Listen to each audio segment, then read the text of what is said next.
करतो राज्याचे सांस्कृतिक मंत्री आदरणीय सुधीरभाऊ मुनगंटीवार यांनी आपलं मनोगत व्यक्त करावं. धन्यवाद.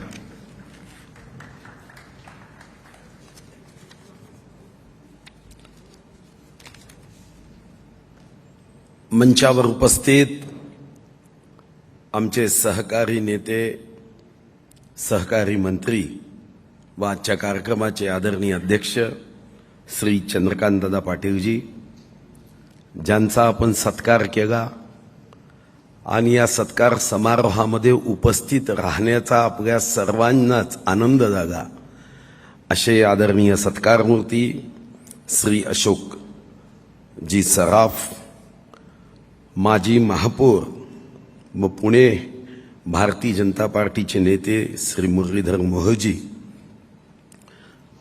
आदरणीय माजी खासदार प्रदीपदादा रावतजी, आदरणीय श्री देगलूरकर सर, श्रीमती राधाताई पुरंदरे, श्री रवींद्रनाथजी, श्री अभिषेक जाधवजी, श्री विशाल सातवजी, केसी कारकरजी, प्रसन्नजी परांजपे व इथं उपस्थित माझ्या सर्व देशभक्त मान्यवर बंधू आणि भगिनींनो, मी सर्वप्रथम माझ्या वतीने आपल्या सर्वांच्या वतीने श्री अशोक सराफजी यांचं हृदयापासून मनापासून या पुरस्काराबद्दल अभिनंदन करतो, कौतुक करतो व भगवान गणेशाच्या चरणी प्रार्थना करतो की ते शतायू व्हावेत आणि असंच आनंदाचा झरा त्यांच्या अभिनयातून लोकांच्या हृदयापर्यंत पोहोचावा. महाराष्ट्र कीर्ती सौरभ प्रतिष्ठानच्या प्रमुखांनाही धन्यवाद देतो की या कार्यक्रमात उपस्थित राहण्यासाठी आम्हाला निमंत्रण दिलं.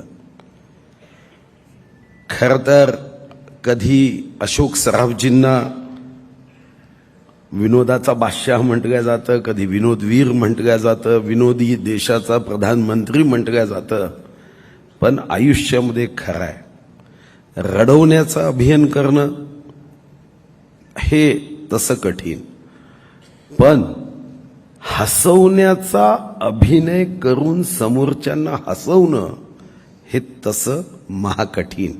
आणि ते महाकठीण काम हे अशोक सराफजी यांनी अनेक वर्ष अभिनय करत केलं, त्याबद्दल त्यांचं मनापासून अभिनंदन.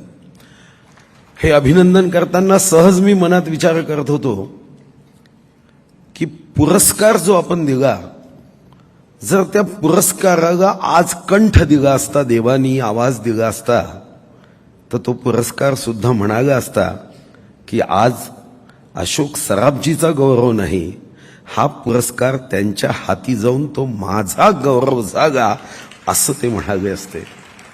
आणि आमच्यासाठी आनंदाचा क्षण हा यासाठी आहे की खरं तर तुमचा सत्कार करताना सोनेरी मुकुट दिला, सोनेरी पंचा दिला, सोनेरी रंगाचा सोन चाफा दिला, आणि तो सोनेरी अभिनय करणाऱ्या एक सोनेरी व्यक्तीला देताना आज आमचेही हात सोन्याचे झाले, हे मात्र आम्हालाही अभिमानानं वाटतं. देशावर राज्य करणं सोपी आहे, तसं कठीण आहे, पण म्हटलं तर सोपी आहे. पण लोकांच्या हृदयावर राज्य करणं हे तर महाकठीण काम आहे. आणि हे महाकठीण काम हे आदरणीय अशोक सराफ यांनी केलं, हे मात्र कौतुकास्पद आहे. आणि हे कौतुक करत असताना मनात सहज विचार आला की खरं तर आपल्या घरी नाव ठेवण्याची जी प्रथा आहे ती आत्याबाई नाव ठेवते.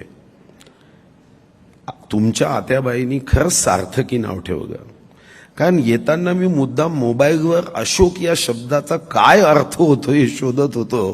तर अशोक या शब्दाचा अर्थच आहे की दुःखापासून दूर करणारा व्यक्ती म्हणजे अशोक. आणि जेव्हा तुमचे मग पांडू हवालदार चित्रपट असेल किंवा वाक्याची फेक करताना एकीकडे हसवायचं आणि हसवत हसवत परिस्थिती काय आहे हे सत्यही सांगायचं, मग आधी कुंकू लाव हा तुमचा डायलॉग फक्त तेवढ्यापुरता मर्यादित राहिला नाही, तो समाजाचा संस्कार काय आहे हेही दर्शवायचा. जेव्हा चुकीच्या पत्त्यावर जायला काय मी मनी ऑर्डर आहे असं सांगताना तर गंमत व्हायचीच, पण सरकारच्या प्रशासनामध्ये असणारे दोष सुद्धा सहजपणे लक्षात आणून देण्याचा जो अभिनय होता, जी अभिनयाची फेक होती, शब्दाचा चढ उतार होता, निश्चितपणे मी तसा एक छोटा कार्यकर्ता आहे. पण सुदैवाने मग एक चांगली संधी आली. आता त्या संधीला पूर्णत्वास नेणं जरी माझ्या हातात नसलं तरी सुरुवात करणं माझ्या हातात आहे. कारण आता चंद्रकांत दादा आणि माननीय मुख्यमंत्र्यांनी माझ्यावर जबाबदारी दिली आहे की भारत सरकारच्या पद्म पुरस्कारासाठी महाराष्ट्र शासनाच्या वतीने ज्या नावं सुचवायची असतात त्याचा मी अध्यक्ष आहे. मी खरं तर मनात विचार करत होतो की कोणती कोणती कशी नावं सुचवायची, पण इथं आल्यावर माझा निर्णय पक्का झाला की महाराष्ट्र सरकारच्या वतीने पद्म पुरस्कार यासाठी श्री अशोक सराफजी यांचं नाव हे निश्चितपणे पाठवलं पाहिजे आणि ते आम्ही पाठवणार. यासोबत दुसरं वैशिष्ट्य, खरं तर तुमचा जन्म 47 मधला. मी मनात विचार करत होतो की इंग्रज वाटच पाहत होते की तुमचा जन्म झाला आणि 2 महिन्यात स्वातंत्र्य देऊन निघून गेले. कारण तुमचा जन्म झाला आणि 2-2.5 महिन्यात आपल्याला स्वातंत्र्य प्राप्त झालं. त्यांनाही वाटलं की इथं जरी इतरांनी आंदोलन केलं पण आता अशोक सराफजींचा जन्म झाला आहे, आता हे जे आनंद पसरवणार आहे त्या आनंदामध्ये आपण विरजन घालू नये हा विचार कदाचित त्यांनी केला असेल आणि तुमच्या जन्मानंतरच ते इथून गेले. खरं तर शिवशाहीर बाबासाहेब पुरंदरे पुरस्कार हे खरं आहे की शिवशाहीर बाबासाहेब पुरंदरेंनी आपलं आयुष्य आणि त्यांचं ते ब्रीदवाक्य मला खूप आवडतं की छत्रपती शिवाजी महाराजांचा विचार हा जगापर्यंत, देशापर्यंत, राज्यापर्यंत, जिल्ह्यापर्यंत, तालुक्यापर्यंत, गावापर्यंत, गावातील जनाजनाच्या मनामनापर्यंत, स्त्रीपर्यंत, आईपर्यंत, बहिणीपर्यंत, गर्भवतीपर्यंत नव्हे गर्भापर्यंत जर पोहोचवला तर हा भारत जो पराक्रमी आहे या पराक्रमाकडे कोणीही वक्र दृष्टीने पाहू शकणार नाही. आणि यासाठी प्रसाद तारेजी यांनाही आज आपण शिष्यवृत्ती दिली. खरं तर हे काम जसं समाजाचं आहे तसं सरकारचंही आहे की प्रसाद तारे यांना आपण आज या संदर्भामध्ये छत्रपती शिवाजी महाराज व्यक्तिमत्वाचे भावदर्शन या पुस्तकाच्या लिखाणाबद्दल, त्याबद्दलच्या संशोधनाबद्दल हे पुस्तक त्यांनी प्रकाशित केलं. मी प्रसाद तारे यांचंही कौतुक करतो. हे पुस्तक म्हणजे नावाप्रमाणे शिवविचाराचा प्रसादच आहे आणि हा शिवविचाराचा प्रसाद प्रसाद तारेंनी लोकांपर्यंत पोहोचवण्यासाठी अतिशय संशोधक भूमिकेतून हे संशोधन केलं. त्यांचंही मी कौतुक करतो. हे खरं आहे, फेसबुकच्या युगात, व्हॉट्सअप युनिव्हर्सिटीच्या युगात आता संशोधन धीरे धीरे कमी होत चाललं आणि पुन्हा एकदा मानवी आयुष्यामध्ये अतिशय मोठी क्रांती घडवणारा आता AI म्हणजे आर्टिफिशियल इंटेलिजन्सीचा शोध लागला. कधी कधी वाटतं की हे AI एक दिवस मानवाला संपवेल अशी ही भावना, भीती व्यक्त केल्या जात आहे.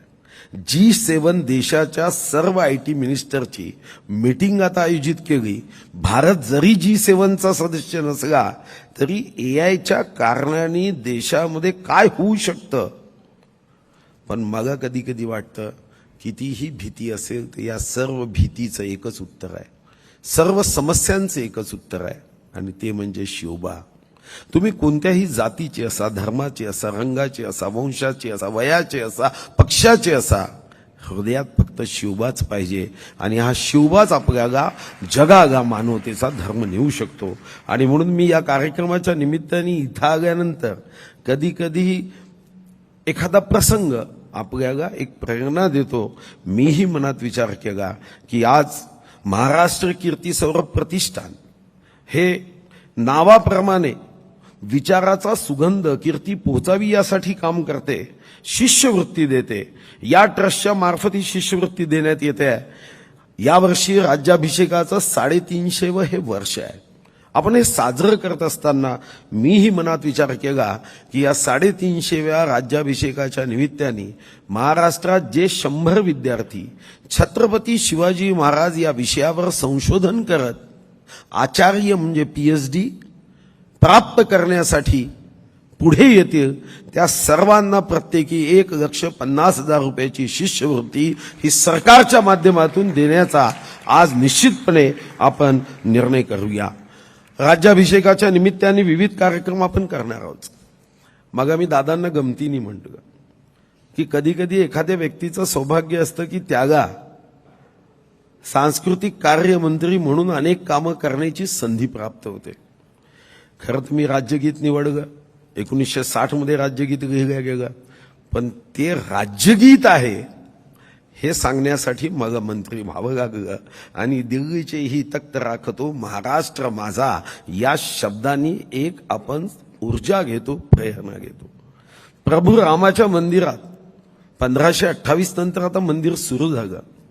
त्या राम मंदिरातला दगड हा महाराणा प्रतापाच्या राजस्थानच्या वीरभूमीतून आहे आणि तिथं लागणारं काष्ट म्हणजे लाकूड हे महाराष्ट्राच्या छत्रपती शिवाजी महाराजाच्या या पराक्रमाच्या भूमीतून आहे. आणि मला आनंद होतो की ते काष्ट पाठवण्यासाठी मला संधी प्राप्त झाली. लोकशाहीचं मंदिर, जे लोकशाहीचं मंदिर ज्याला आपण म्हणतो ते सेंट्रल विस्टा, मला आनंद होतो की ही सेंट्रल विस्टा हे लोकशाहीचं आपलं मंदिर आहे जे आपण बांधलं. याचा मुख्य दरवाजा असेल की यामधलंही टिकवूड असेल ते माझ्या मतदारसंघातून माझ्या खात्याने पाठवलं. आता कन्याकुमारीपासून काश्मीरपर्यंत आणि कामरूपपासून कच्छपर्यंत कोणीही खासदार जाईल तर तो महाराष्ट्राच्याच लाकडी दरवाजातून जाईल हे मात्र मी आनंदाने सांगू शकतो. अफजल खानची कबर 29 जुलै 1953 पासून याचं अतिक्रमण हटावं ही शिवभक्तांची इच्छा असायची. हजारो शिवभक्त एकत्र यायचे, पण तेही सौभाग्य चंद्रकांत दादा मलाच प्राप्त झालं की ते कबराचं अतिक्रमण तर हटवलंच, पण ज्या माता भवानीच्या मंदिरात छत्रपती शिवाजी महाराजांनी राज्याभिषेकाच्या अगोदर जाऊन तिथं ते छत्रपती शिवाजी महाराजांनी लावलं, जे मुघलांनी लुटून नेलं, पुन्हा एकदा ते छत्र बसवण्याचं सौभाग्य मलाच प्राप्त झालं. ज्या अफजल खानाचे पोट फाडले आणि पाठीवर खंजिराचा वार करणाऱ्याला हे महाराष्ट्राचं रक्त काय असतं, मराठ्याचा कावा गनिमी कसा असतो, पराक्रम काय असतो, हे ज्या छत्रपती शिवाजी महाराजांनी वाघनकांनी पोट फाडून दाखवलं. दादा, ते वाघनक आणण्याचे सौभाग्य मलाच आहे. ब्रिटननी आता ते वाघनक परत देण्याचं पत्र आपल्याला दिलं आहे. मला असं वाटतं की बाबासाहेब पुरंदरे आज आपल्यात नाही, पण त्यांचे विचार, या विचाराने छत्रपती शिवाजी महाराजांचा हा जो विचार आहे तो गर्भापर्यंत पोहोचवण्याचा त्यांचा संकल्प आता आपण पूर्ण करूया. मी पुन्हा एकदा श्री अशोक सराफजी यांचं खूप खूप कौतुक करतो. अभिनय त्यांनी जो या महाराष्ट्रात नव्हे देशात हिंदी चित्रपटातूनही लोकांच्या हृदयामध्ये त्यांनी जे स्थान प्राप्त केलं, असंच देवानी भरभरून त्यांना सुख समाधान आशीर्वाद द्यावा ही देवापाशी प्रार्थना करतो. लोकशाही मराठी ऐका, पहा, जागरूक रहा.